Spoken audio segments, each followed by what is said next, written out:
Welcome back to another episode of Who Is She? From your hosts, Nunu and Livster. On today's episode, we will be talking about an important person who was not only a person of color, but also a woman that was an activist. Her name is none other than Ida B. Wells.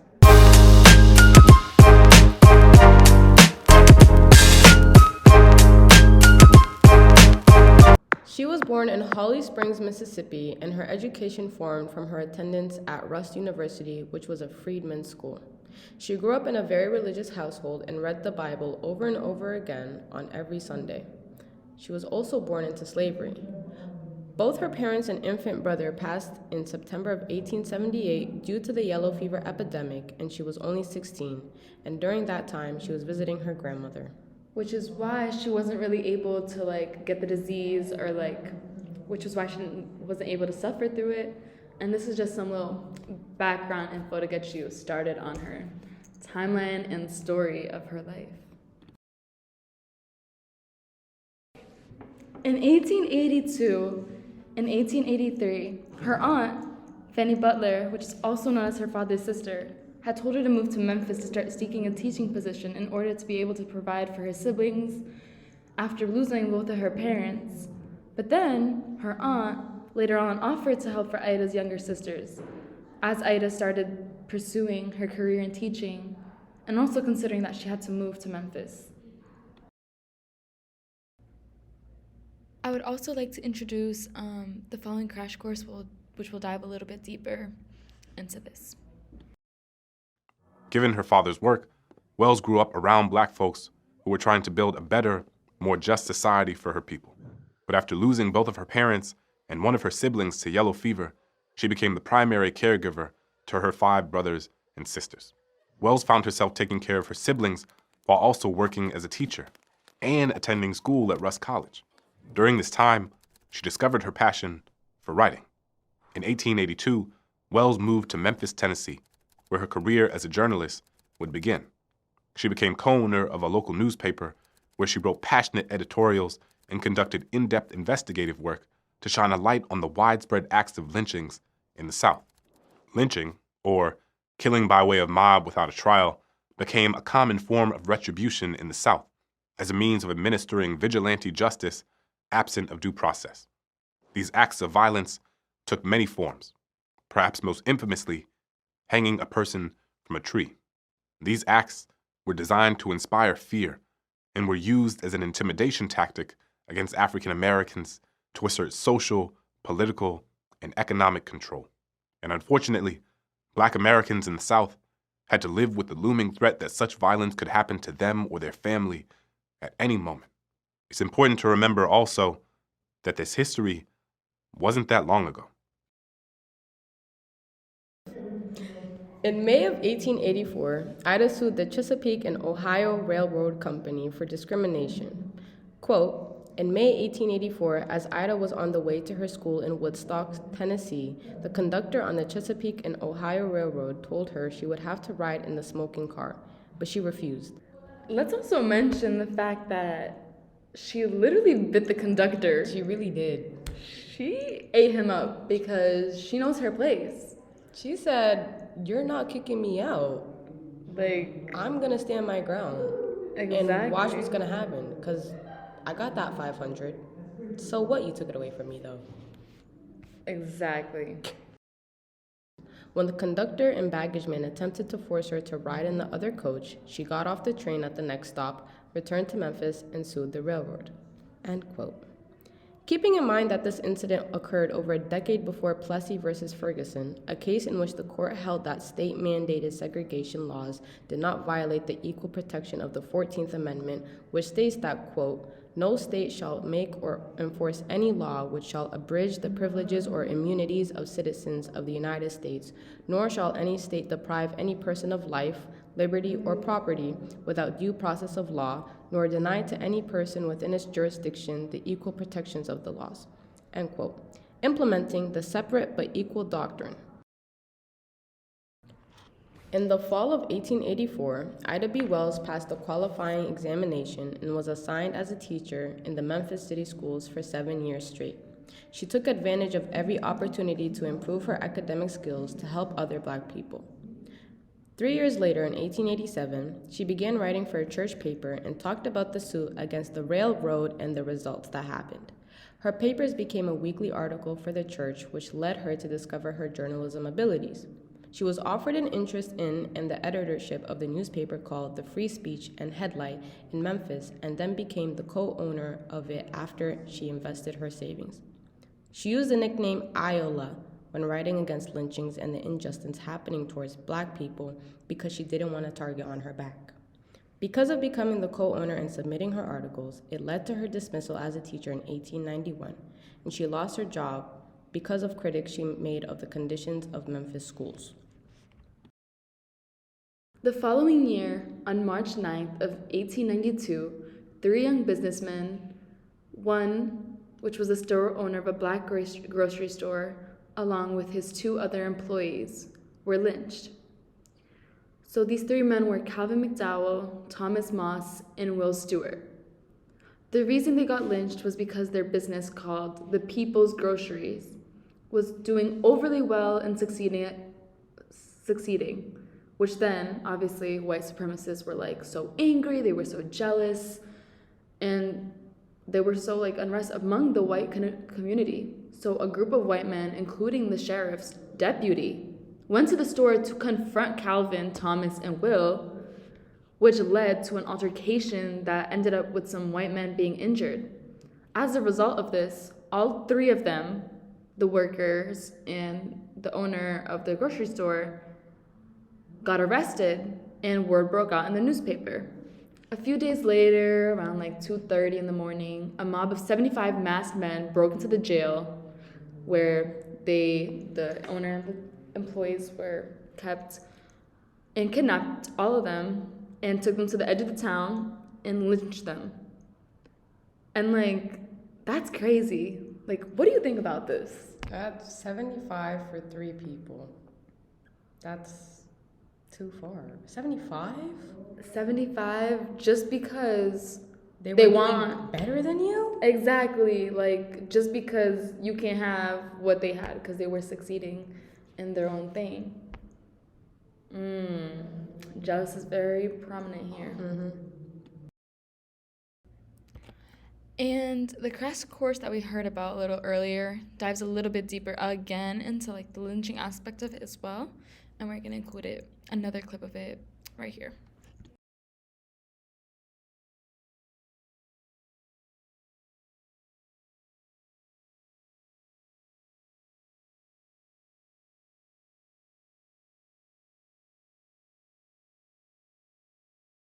In the aftermath of the tragedy, Wells launched an extensive investigation on lynching and used her publications to openly denounce the practice. She traversed the southern states for 2 months to gather information on other acts of lynching. And in October of 1892, she published a pamphlet entitled Southern Horrors, which detailed all of her findings. Wells stayed in the North and never returned to Memphis, but that did not keep her from writing about the horrors of lynching in the South. Wells also took her research and anti-lynching campaign across the Atlantic, specifically to Great Britain in the 1890s. She helped establish the British Anti-Lynching Society in 1894, and her work on the transatlantic anti-lynching circuit demonstrates the ways African-American women activists internationalized social justice work. This built on the work of earlier abolitionists, like Frederick Douglass and William Wells Brown, who also traveled to England to promote the abolitionist cause. In 1895, Wells published The Red Record, which outlined the horrors of lynching to a Northern audience whom Wells did not think was fully aware of everything that was going on in the South, writing that thousands of Black people had been killed in cold blood without the formality of judicial trial and legal execution. She also used the pamphlet to challenge the rape myth that whites used to justify the lynching of African American men. See, a significant component of the culture of lynching was the idea of protecting white womanhood from Black men who were stereotyped as being over-sexualized and always waiting for their chance to sexually attack a white woman. Countless Black men were lynched after being wrongfully accused of raping, assaulting, eyeing, or even speaking to a white woman. Wells's research, however, revealed that many victims of lynchings had not committed any crimes at all, but had rather challenged white supremacy. Challenging white supremacy could include anything from being a black person simply leading a successful life as a business owner to refusing to cross the street when passing a white person. According to the Equal Justice Initiative, more than 4,000 black Americans were lynched in the South alone between 1877 and 1950. And this is only the numbers that we know. There's every reason to believe that the numbers could be even higher than that.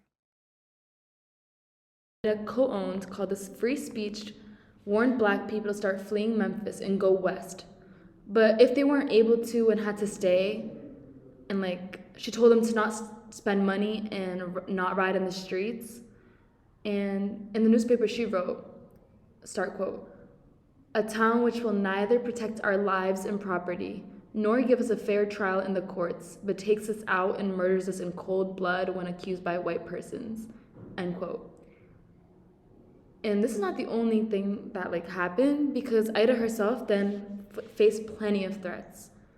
She later on went to Philadelphia to cover her paper at a convention and was warned to not come back to Memphis ever since she spoke up about the lynching of these men in the newspaper.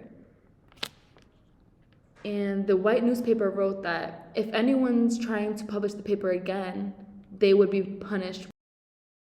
Aww.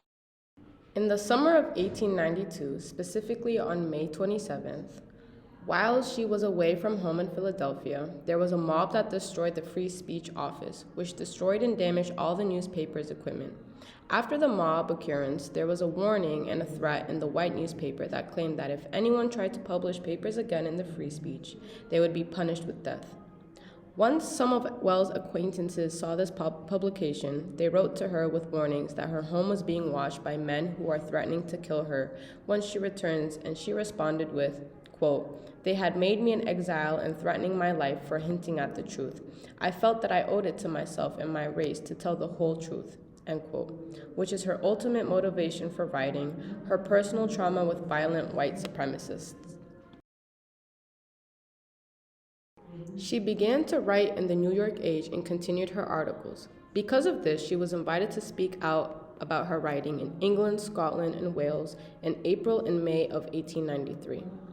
Ida B. Wells worked with Frederick Douglass during the 1893 World's Fair to construct a pamphlet that discussed and critiqued the fair's exclusion of Black Americans. Later on, she saw the progress of English women and was impressed with their civic groups, so she took that and emphasized their actions to the women in the United States. Since she was urging female listeners to become more active in their communities and city, clubs began organizing, and the first civic club among Negro women was called the Women's Era Club, which was organized in Boston, Massachusetts, with Mrs. Josephine St. Pierre Ruffin as its president. Ida B. Wells also organized the first civic club in Chicago with Negro women. The following year, in 1894, Ida B. Wells made a second journey through England for 6 months, so she stayed a little bit longer. And throughout her time in England, there was an anti-lynching committee that was organized. But then when she returned back to America in July of the same year, she continued the crusade by lecturing and organizing anti-lynching committees in America. In 1895, Wells took residence in Chicago and published a red record called Tabulated Statistics and Alleged Cause of Lynchings in the United States of 1892, 1893, and 1894. In the first chapter called The Case Stated, she wrote, and I quote, "The student of American sociology will find the year 1894 marked by a pronounced awakening of the public conscience to a system of anarchy and outlawry which had grown during a series of 10 years to be so common that scenes of unusual brutality failed to have any visible effect upon the humane sentiments of the people of our land," end quote. She talks about how in 1894, there were 132 people who were executed by some form of law, while in the same year, 197 people were put to death by mobs who gave the victims no opportunity to make a lawful defense. The reason why she decided to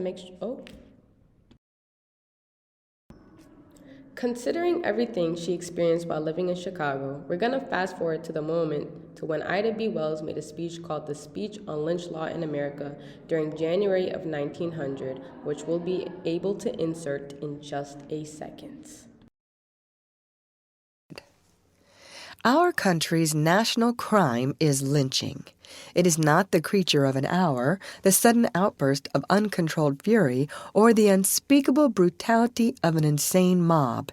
It represents the cool, calculating deliberation of intelligent people who openly avow that there is an unwritten law that justifies them in putting human beings to death without complaint under oath, without trial by jury, without opportunity to make defense, and without right of appeal.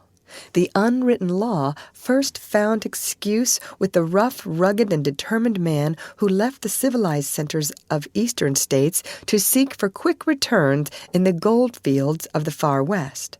Following in uncertain pursuit of continually eluding fortune, they dared the savagery of the Indians, the hardships of mountain travel, and the constant terror of border state outlaws.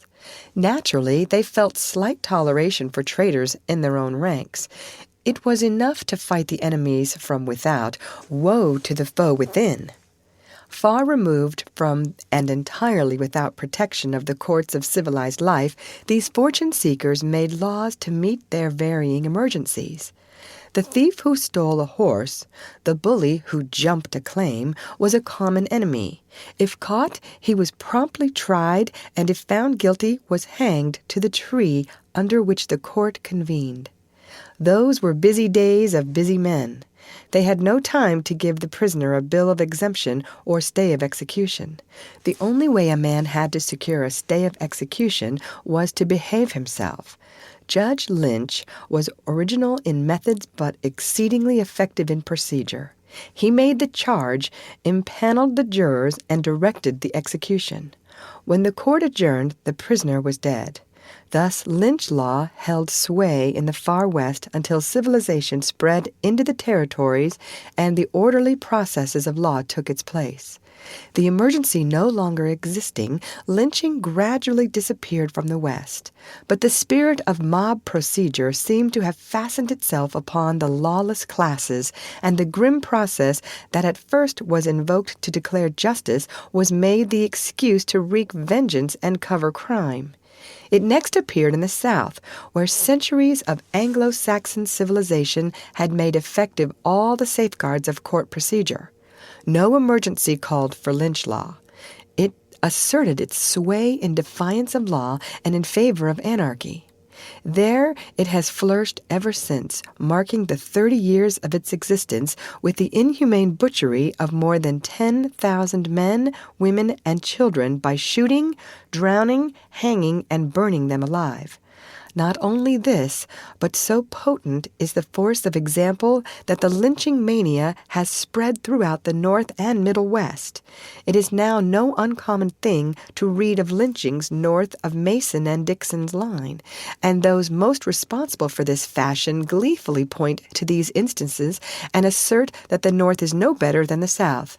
This is the work of the unwritten law, about which so much is said, and in whose behest butchery is made a pastime and national savagery condoned. The first statute of this unwritten law was written in the blood of thousands of brave men who thought that a government that was good enough to create a citizenship was strong enough to protect it. Under the authority of a national law that gave every citizen the right to vote, the newly made citizens chose to exercise their suffrage. But the reign of the national law was short-lived and illusionary.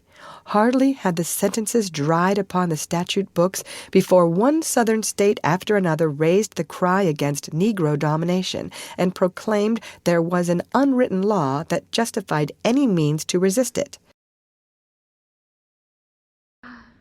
I know, that was a very long speech.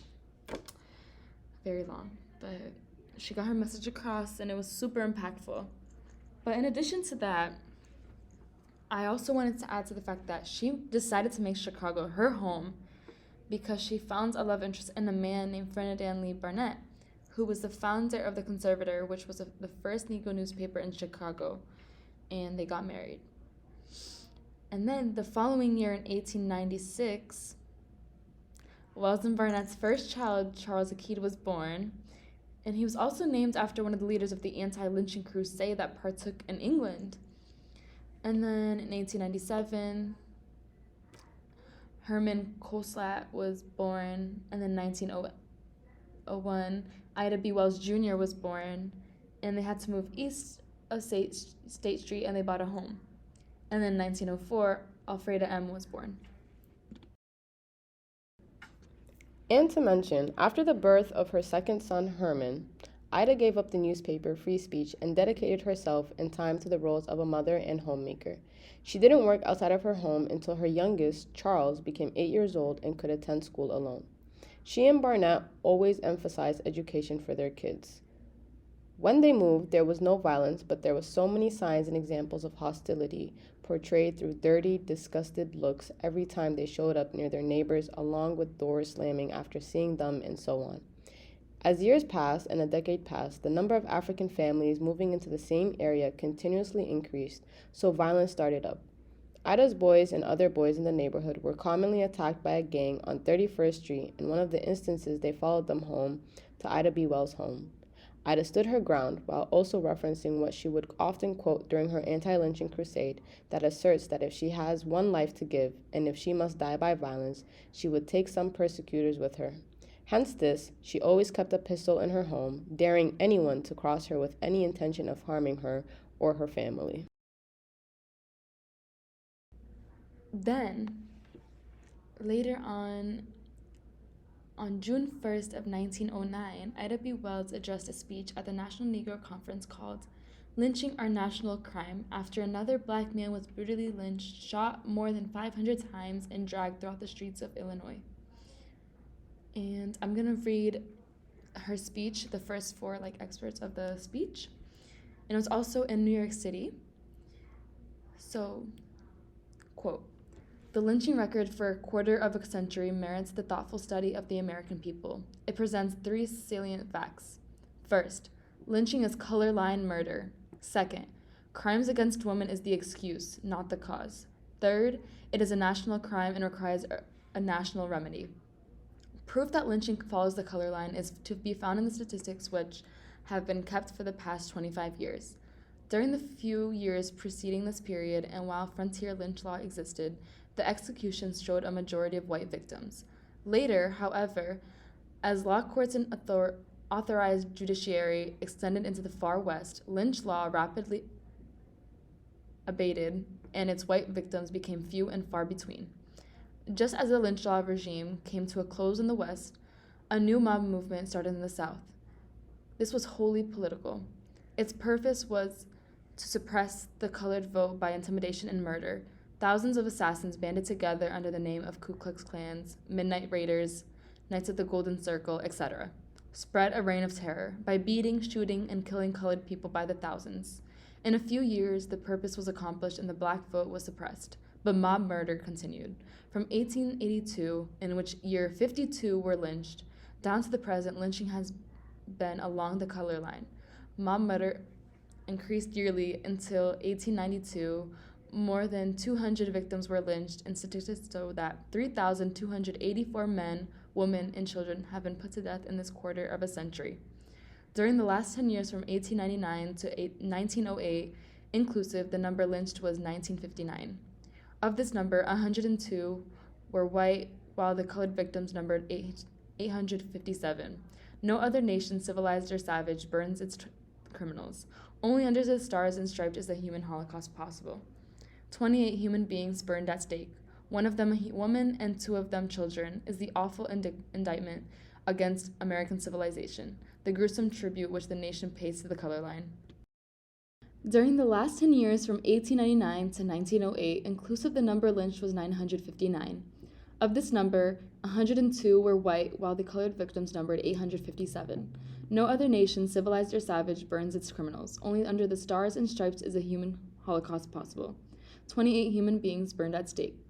One of them a woman and two of them children, is the awful indictment against American civilization, the gruesome tribute which the nation pays to the color line. So that was the end of the speech, and she basically just summed down like the number of lynchings and the statistics and how gruesome and terrible it was. Along with this, there was the formation of the NAACP in 1909, which stands for National Association for the Advancement of Colored People, which was an interracial American organization founded by W.E.B. Du Bois, co-founder, which is Ida, and Mary White Ovington, and others who were working for the abolition of segregation and discrimination in housing, education, employment, voting, and transportation, ultimately to oppose racism and ensure African American their constitutional rights. In 1910, Ida B. Wells established the Negro Fellowship League, which was an organization with the purpose to help right the wrongs against people of color. She gained help and support from the young men at the Sunday church class that she taught at Grace Presbyterian Church. And this league's building was located on State Street, the site of the largest incidents of crime, wholesale arrests, and third-degree methods of obtaining confessions. It is a 3-story building that consists of a lower floor for the center and the 2 upper floors as sleeping rooms utilized to occupy men without homes, priced at 25 cents per night, which then unfortunately had to be closed down in 1920 due to lowered income and her failing health that took time away from the offices. She wasn't able to receive as much financial support or aid from middle or upper class as African Americans with education and influence that could have helped keep it together. And then in December of 1920, which is fast forwarding a lot, she was hospitalized and she underwent surgery. And she even had a relapse after she started getting better. But that still didn't stop her from regaining her strength while also moving into the mainstream life in Chicago through positions in civic, political, and social circles and positions. And throughout this time period of like this decade, she partook in plenty of organizations, conferences, conventions, defending women's suffrage. She wrote articles, and she began the journey of her autobiography in 1928, which she wrote, rewrote, revised, and corrected, and then wrote by hand with the help of her son Herman, which was a secretary. In 1930, Ida B. Wells ran as a candidate for state senator in Illinois and came out in 3rd place, unfortunately. So sad. Aww. Then, the following year, on March 21st, 1931, Ida B. Wells went downtown to go shopping for herself, and she came home and started complaining that she wasn't feeling quite well. And she spent all day in bed the next day, which was Sunday. And then Monday, she became really ill. Like, she was incoherent. Like, no one could understand what she was saying. And then they had a family conference, and then she was rushed to the hospital immediately, where they tried to save her life. But the uremic poisoning that they discovered that she had got too detrimental, and she lost all consciousness the following day on Wednesday, March 25th, which apparently also happened to be the birthday of her eldest son. So they had a tribute as well to her and her son, Charles.